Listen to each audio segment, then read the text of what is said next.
दोस्तों नमस्कार, हिंदी की बिंदी चैनल पर आप सबका स्वागत है। मैं हूं डॉक्टर प्रदीप प्रसन्न और आप भी प्रसन्न होंगे ऐसा मुझे विश्वास है। तो आइए आज हिंदी व्याकरण, हिंदी भाषा, हिंदी साहित्य में कुछ नई बातें सीखते हैं।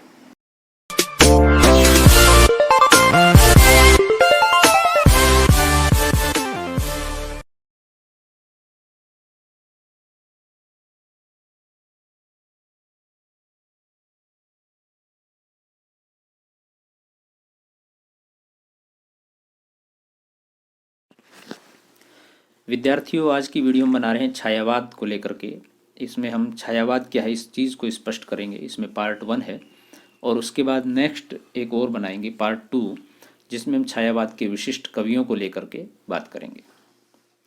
तो इस वीडियो में हम छायावाद की चर्चा करेंगे। छायावाद क्या है, दूसरे विद्वानों ने छायावाद को लेकर के क्या अपने विचार रखे हैं, इन सब को लेकर के। वीडियो स्टार्ट करने से पूर्व आप सबसे रिक्वेस्ट है, यदि आपने हिंदी की बिंदी चैनल को अभी तक सब्सक्राइब नहीं किया है तो प्लीज़ से सब्सक्राइब जरूर कर लें और बेल आइकॉन को जरूर दबा दें, ताकि जो भी वीडियो हिंदी की बिंदी चैनल पर बने वो तुरंत आप तक पहुंच जाएं और आप उससे लाभान्वित हो सकें और अपनी परीक्षा की उचित समय पर तैयारी कर सकें। तो आइए शुरू करते हैं आज की वीडियो। छायावाद पार्ट 1।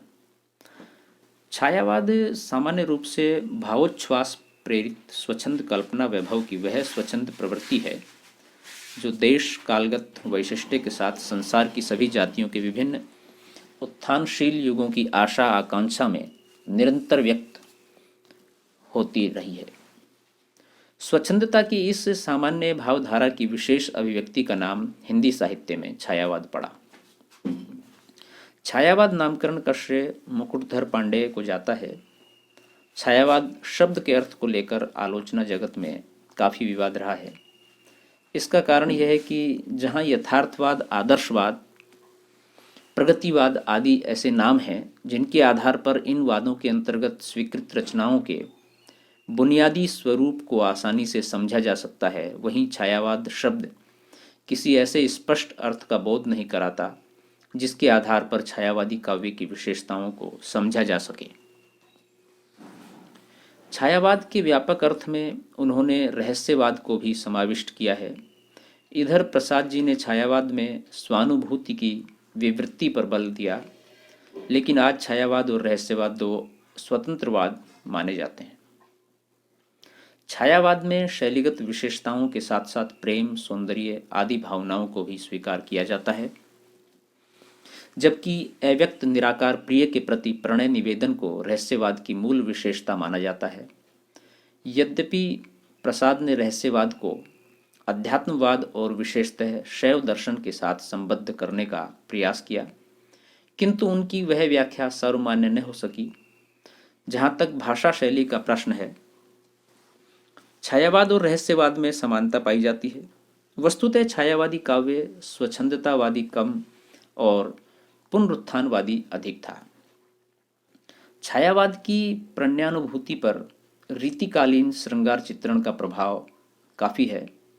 काव्य शास्त्रीय मूल्यों की दृष्टि से भी छायावाद प्राचीन सिद्धांतों, विशेषकर रस सिद्धांतों के अनुरूप है, और जहाँ तक दार्शनिक सिद्धांतों का संबंध है, छायावादी काव्य सर्ववाद, कर्मवाद, वेदांत, शैव दर्शन, अद्वैतवाद, भक्ति आदि पुराने सिद्धांतों को ही व्यक्त करता दिखाई देता है। छायावादी काव्य की अभिव्यंजना पद्धति भी नवीनता और ताजगी लिए हुए है। द्विवेदी कालीन खड़ी बोली और छायावादी खड़ी बोली में बहुत अंतर है। भाषा विकास का ही अंतरंग तत्व होता है। द्विवेदी युगीन काव्य बहिर्मुखी था, इसलिए उसकी भाषा में स्थूलता और वर्णनात्मकता अधिक थी।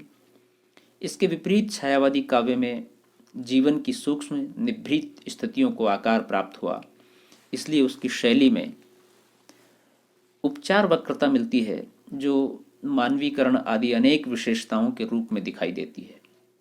छायावादी कवियों ने प्रधान रूप से प्रणय की अनुभूति को व्यक्त किया है।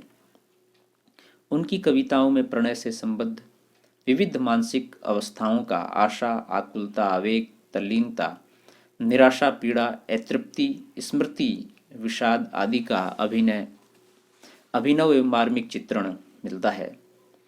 रीतिकालीन काव्य में श्रृंगार की अभिव्यक्ति नायक, नायिका आदि के माध्यम से हुई है। किंतु छायावादी कवियों की अनुभूति की अभिव्यक्ति प्रत्यक्ष है। यहाँ कवि और पाठक की चेतना के बीच अनुभूति के अतिरिक्त किसी अन्य सत्ता की स्थिति नहीं है। स्वानुभूति को इस भांति चित्रित किया गया है कि सामान्य पाठक सहज ही उसमें तल्लीन हो जाता है। छायावादी काव्य की चेतना व्यक्तिनिष्ठ और सूक्ष्म होते हुए भी मूर्त उपकरणों द्वारा व्यंजित की गई है। जैसे ही हम मूर्त उपकरणों का उल्लेख करते हैं, हमारा ध्यान छायावादी चेतना के सौंदर्य पक्ष की ओर आकृष्ट हो जाता है। जिस प्रकार प्रसाद ने संकल्पात्मक अनुभूति की व्याख्या करते हुए मूल चारुत्व की बात की है, उसी प्रकार महादेवी भी सत्य को काव्य का साध्य मानती हैं और सौंदर्य को उसका साधन। सौंदर्य के स्वरूप पर विचार करते हुए यह स्पष्ट हो जाता है कि उसका प्रधान स्रोत प्रकृति है। इसका यह तात्पर्य नहीं है कि छायावादी कवियों ने मानव के सौंदर्य का चित्रण नहीं किया। नारी के शारीरिक सौंदर्य के अनेक मोहक चित्र प्रणय की कविताओं में बिखरे हुए मिलते हैं। यह सौंदर्य प्रत्यक्ष रूप से नायिका के रूप वर्णन में भी दिखाई देता है, जैसे प्रसादकृत आंसू तथा कामायनी में प्रस्तुत किया गया नायिका का सौंदर्य, या पंतकृत भावी पत्नी के प्रति में व्यक्त नायिका का सौंदर्य, और परोक्ष तथा सांकेतिक रूप में भी लक्षित होता है निराला की जूही की कली में। इन कवियों की सौंदर्य भावना ने प्रकृति के विविध दृश्यों को अनेक कोमल कठोर रूपों में साकार किया है। प्रथम पक्ष के अंतर्गत प्रसाद की बीती विभावरी जागरी, निराला की संध्या सुंदरी, पंत की नौका विहार आदि कविताओं का उल्लेख किया जा सकता है, जबकि कामायनी का प्रलय वर्णन, निराला की बादल राग कविता तथा पंत की परिवर्तन जैसी रचनाओं में प्रकृति के कठोर रूपों का चित्रण भी मिलता है। छायावादी काव्य में अनुभूति और सौंदर्य के स्तर पर प्राय मानव और प्रकृति के भावों और रूपों का तादात्म्य दिखाई देता है। हिंदी साहित्य के इतिहास को मुख्यतः 3 भागों में बांटा जा सकता है: आदिकाल, मध्यकाल और आधुनिक काल।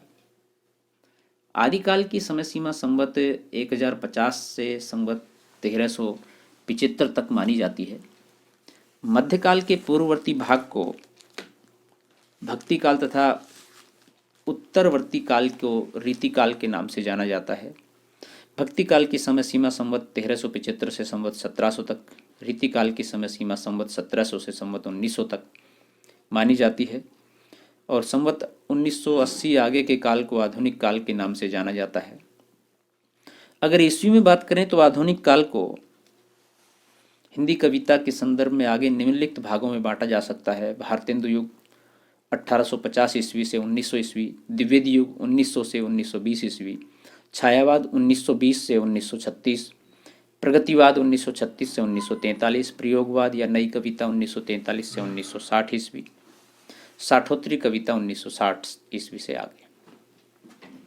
प्रस्तुत प्रश्न में छायावाद के विवेचन करना अपेक्षित। हम छायावाद की बात कर रहे हैं। ये तो हमने थोड़ा सा एक ऐतिहासिक पक्ष हिंदी साहित्य का बता दिया ताकि उसका एक सिलसिलेवार तरीके से आप समझ सकें क्या है उस कौन कौन सा वाद कब कब सन के हिसाब से है। छायावाद आधुनिक हिंदी काव्य में आधुनिक हिंदी साहित्य का स्वर्ण युग कहा जाता है छायावाद को, और ये निश्चित रूप से छायावाद की और हिंदी साहित्य की एक उपलब्धि है। यह युग साहित्य के क्षेत्र में क्रांति तथा है, जिसमें कला पक्ष तथा भाव पक्ष दोनों दृष्टिकोणों से उत्कर्ष का चरम दिखाई देता है। सन 1920 से सन 1936 तक के काव्य को छायावाद कहा गया है। कुछ लोग 1918 से 1936 भी इसको मानते हैं। छायावाद का आरंभ मुकुटधर पांडे ने 1920 ईस्वी में जबलपुर से प्रकाशित होने वाली पत्रिका श्री शारदा में हिंदी में छायावाद शीर्षक से 4 निबंध एक श्रृंखला के रूप में छपवाए थे, जो छायावाद के संबंध में सर्वप्रथम लेख हैं। इसके अतिरिक्त 1921 ईस्वी में सरस्वती पत्रिका में सुशील कुमार ने हिंदी में छायावाद शीर्षक से एक संवादात्मक निबंध लिखा था। इस प्रकार सर्वप्रथम छायावाद शब्द का प्रयोग मुकुटधर पांडे ने किया था। छायावाद को मिस्टिसिज्म के अर्थ के रूप में प्रयोग किया गया था। आरंभ में छायावाद शब्द का प्रयोग व्यंग्य के रूप में किया गया था, लेकिन बाद में इसे सहर्ष स्वीकार कर लिया गया। जयशंकर प्रसाद के काव्य आंसू को छायावाद की पहली रचना माना जाता है।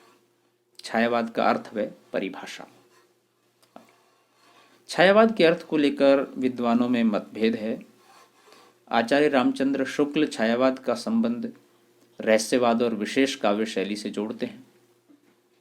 आचार्य महावीर प्रसाद द्विवेदी ने 1927 ईस्वी में सरस्वती पत्रिका में सुकवि किंकर छदम नाम से आजकल के हिंदी कवि और कविता नामक लेख लिखा था।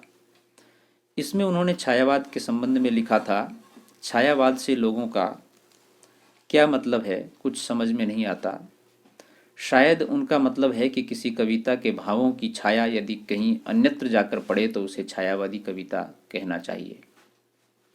छायावाद के सुप्रसिद्ध कवि सुमित्रानंदन पंत ने छायावाद को चित्र भाषा पद्धति कहा है। डॉक्टर रामकुमार वर्मा भी छायावाद को रहस्यवाद से जोड़ते हैं। वे कहते हैं, जब परमात्मा की छाया आत्मा में पड़ने लगती है और आत्मा की छाया परमात्मा में, तो यही छायावाद है।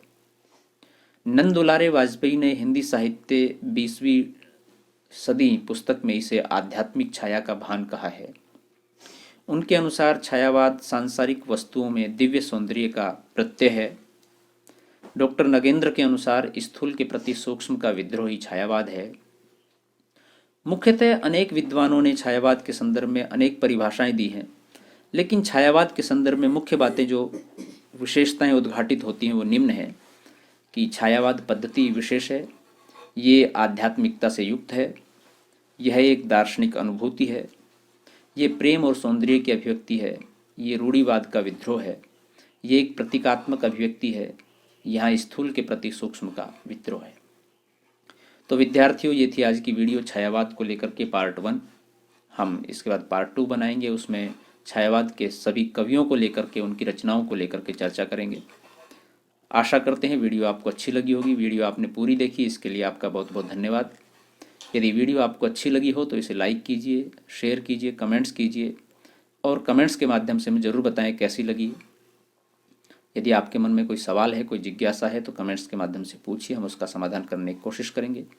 और हिंदी की बिंदी चैनल को अभी तक आपने सब्सक्राइब नहीं किया है तो उसे सब्सक्राइब कीजिए और अपने मित्रों को सब्सक्राइब करने के लिए आग्रह कीजिए। वीडियो आपने पूरी देखी उसके लिए धन्यवाद। नेक्स्ट वीडियो में नेक्स्ट टॉपिक के साथ फिर मिलते हैं, तब तक के लिए शुक्रिया, नमस्कार।